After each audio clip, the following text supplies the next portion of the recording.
Let's say that humanity was facing its greatest health crisis since the plague, and the leader of the free world refused to talk about it. Where could Americans turn for frank truth about their very survival? Designing Women. You can't get AIDS from touching anybody. Yes, the late 80s sitcom Designing Women, one of the very first scripted shows to tackle AIDS and condoms and gay men all in one episode. 7 years into his term, President Reagan had only made one speech about the epidemic, which is why the job of educating the nation had to fall to Delta Burke and Janine from Ghostbusters. Ghostbusters, what do you want? This 1987 episode of the show, entitled Killing All the Right People, does triple duty. It's educational, it's incredibly compassionate, and it gives Julia Sugarbaker an opportunity to really lay into some hypocrites. Gene, get serious. Who do you think you're talking to? The story of the episode is that 24-year-old Kendall has hired the ladies to design the decor for his upcoming funeral. Kendall embodies multiple heartbreaking stories about AIDS, stories that real people were going through at the time. He's young. What do you mean you're dying? You're just a kid. His family rejected him for being gay. Actually, they're more upset about the gay part. He's seen people with no one to turn to. There's a lot of people out there now who don't have anybody. He's getting substandard care. In the hospital, even some of the nurses refused to come in my room. And of course, he gets the very special episode music.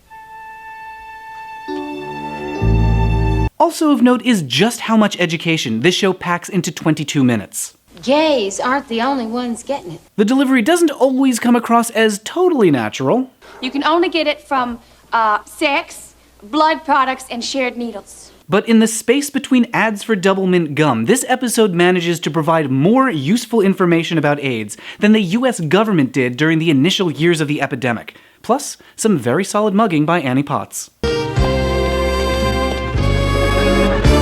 Also, Julia Sugarbaker gets a chance to tear someone's head off when a client gets super duper evil about Kendall. I believe this is God's punishment for what they've done. These people are getting what they deserve. And of course, this chilling line. As far as I'm concerned, this disease has one thing going for it. It's killing all the right people. These statements would seem cartoonishly evil, except the killing line was an actual thing that was said in real life in front of screenwriter Linda Bloodworth Thomason while she was in the hospital caring for her mother, who got HIV from a blood transfusion. So it must have been a little cathartic for her to write this speech for Julia. If God was giving out sexually transmitted diseases to people as a punishment for sinning, then you would be at the free clinic all the time. Meanwhile, there's a separate story in which Mary Jo has to debate whether public schools should provide condoms. Because this is the 1980s, her opponent is an evil, uptight busybody with gigantic hair. So why bring that kind of garbage into the public school system?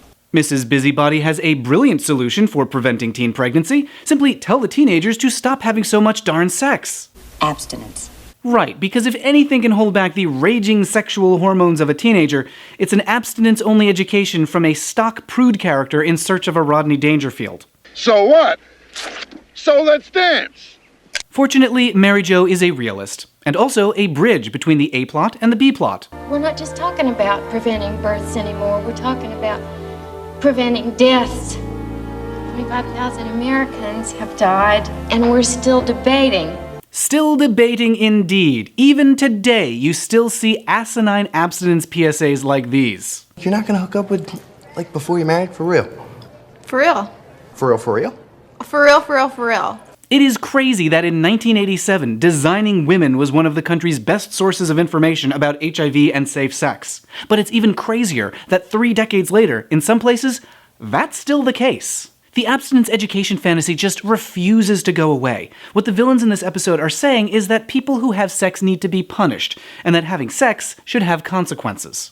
And that's the same position as today's abstinence-only crowd. No contraception, no information, no harm reduction.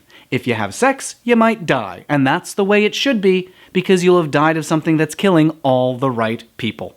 Thanks to everyone who suggested I take a look at this episode in the comments and on Twitter. If there are other shows you'd like to see me talk about, just let me know. Leave me a comment or tweet at me @MattBaum.